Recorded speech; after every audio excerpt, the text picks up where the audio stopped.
My mother-in-law convinced my wife to convince me to buy their old house so we could live next to them. It's the worst decision I've ever made, and she thinks I don't know about the spare key she has.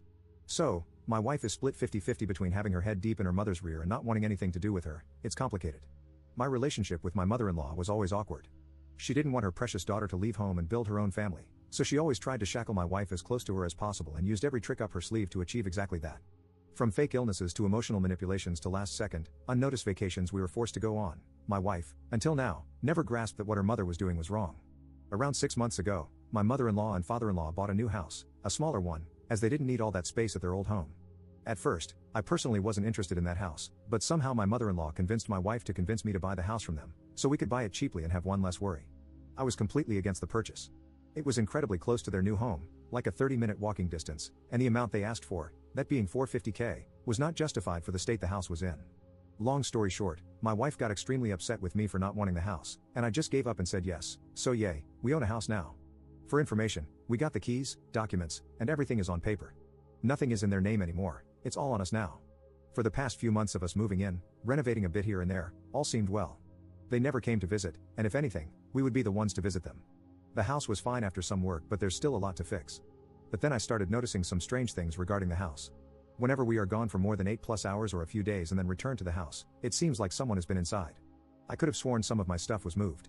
A few times it smelled like gas, as if I left something running in the kitchen, and the sink in one of the bathrooms was wet, even though I always wipe it dry after using it.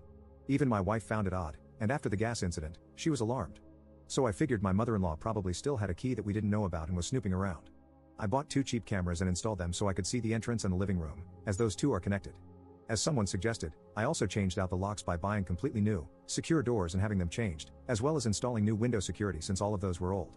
2 days after everything was changed, I got a text from my mother-in-law saying that I'm an evil person trying to destroy everything she loves, and that she wants the house back from us because she isn't tolerating how we are treating her old property.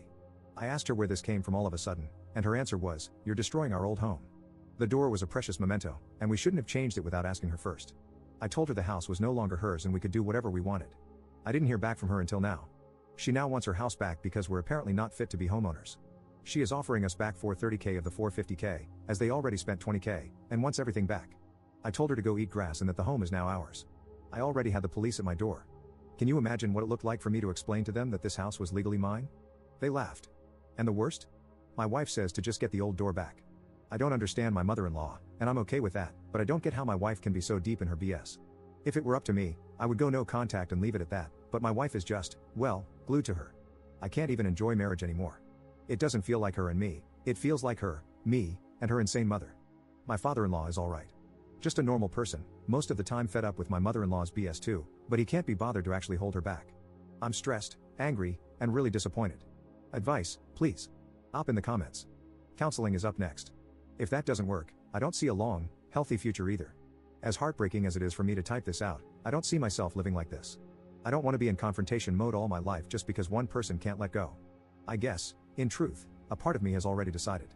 The entire last year was just strange. I didn't imagine marriage working this way. Since my mother-in-law got her claws back into my wife and moved closer to her, everything changed, and I can feel the shift in behavior. I'm giving myself another year with counseling and a lot of work, but if I don't see actual change or just BS changes from my wife, then I will leave. I'm just glad I got a proper marriage agreement/contract and that I didn't cave on that. I'm not considering children right now. To be completely honest, after last year in general, I don't think a child would be a good idea at all. My wife would just hand it over to her mother.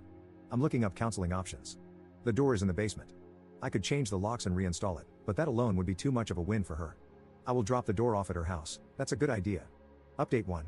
So quite a lot has happened since yesterday. I stopped answering most comments, as I was just taking in everyone's advice, thoughts, and experiences. First, some info again, some people were concerned that dropping off the door would mean she could copy the keys. Not possible, as both the door and locks were replaced with high security keys. I know a locksmith could still duplicate them, but that would take some time. Some were worried about birth control. Don't worry, I can't even think of bedroom intimacy right now. Regarding security, no, I did not catch my mother-in-law on camera. I installed them in conjunction with the change of the door and locks, and I don't see a point in spending money on more cameras, Ring doorbells, etc. Some asked if my mother-in-law had more children. Nope, single child. I paid the entire $450K. My wife didn't pay for the house, renovations, nothing. She bounces from one job to another, trying to find something fitting. This has always been the case. I don't mind supporting her, but I feel a bit leeched off sometimes. Now to the actual update. I called my father-in-law and asked him if he would meet me for a coffee because I wanted to talk, and bless him, He did exactly that. We sat down, and I asked him to please just listen and not interrupt. I must have talked for close to 2 hours. This man sipped his coffee, listened, sighed, and said the following in short. My mother-in-law's plan was to sell us the house, rebuy it, making us literally homeless, so we couldn't say no to her offer to live with her and her husband. My father-in-law did try to hold my mother-in-law back but failed. He was extremely upset about the police call, upset about only offering $430K back, and upset in general that she's going this far to shackle her daughter. His offer and advice: I should take my mother-in-law's $430K offer. Then we will set up a legally binding contract between my father-in-law and myself. He will give me the $20K plus what I put into renovations, etc., without my mother-in-law knowing, which would bring me close to $500K. He told me to pack it up and just leave after a stern talk with my wife. She won't wake up if it's me versus my mother-in-law as long as one of us is in close proximity. He looked sad and upset. We hugged at the end, and he told me not to be too saddened by all of this. Sometimes we need to make hard decisions, and I would regret it if I didn't do this. There was more talk, obviously, but this is the short and interesting part. Back home, I talked with my wife, in a calm tone and manner. She didn't see any evil from her mother, said her mother needs a lot of attention and love like most elderly ladies, and often she sounds meaner than she actually is, but that she only wants the best for us. Us? No, she only cares what's best for her and her own intentions. We argued a bit back and forth, and my wife is 100% behind her mother. She said I should get some therapy to get out of the obsession I have with demonizing her mother. I stood up, left, and slept at a friend's that night. I offered couples and individual counseling. It was denied. Apparently, I'm the only one that needs special attention, as she called it. And I guess that's exactly what I need, special attention, by myself, for myself. I already messaged my father-in-law. It's not worth it. Thank you everyone. Thank you for taking the time to help out and listen to someone you don't know.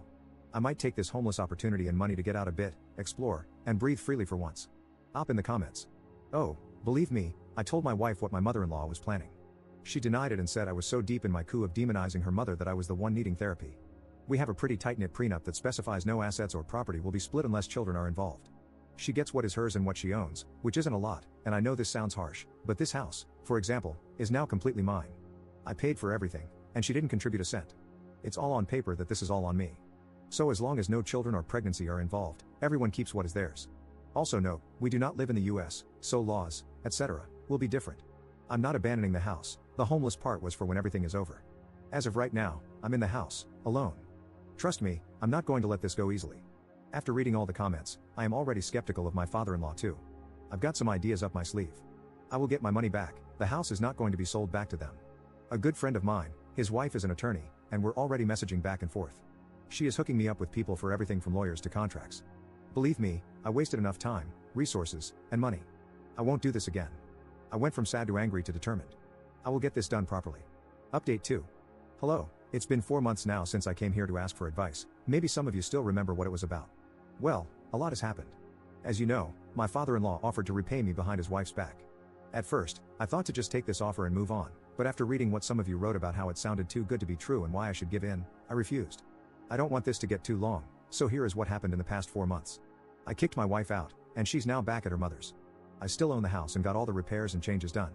Since then, I've been renting it out. I gave her back her old precious memento door. My ex-mother-in-law got handcuffed and had a nice drive around in the back of a police car after she tried to get physical with the new house tenants, claiming it was her house. Just 2 weeks ago, my ex-wife tried to contact me, saying she can't keep living with her mother, but she doesn't have enough income to live on her own. Not my problem. I have been traveling a lot ever since I got everything sorted out. Went to northern and southern Germany, met tons of nice people, and saw some beautiful remote places. All in all, life after kicking out my then wife has been good. I never realized how shackled my thoughts and actions were while being with her after we moved closer to her parents. I now live in a nice 2.5-room apartment near a small city. I enjoy myself and take everything slowly, focusing on work, myself, and just relaxing for once. You wouldn't believe how happy I am that we never had children together.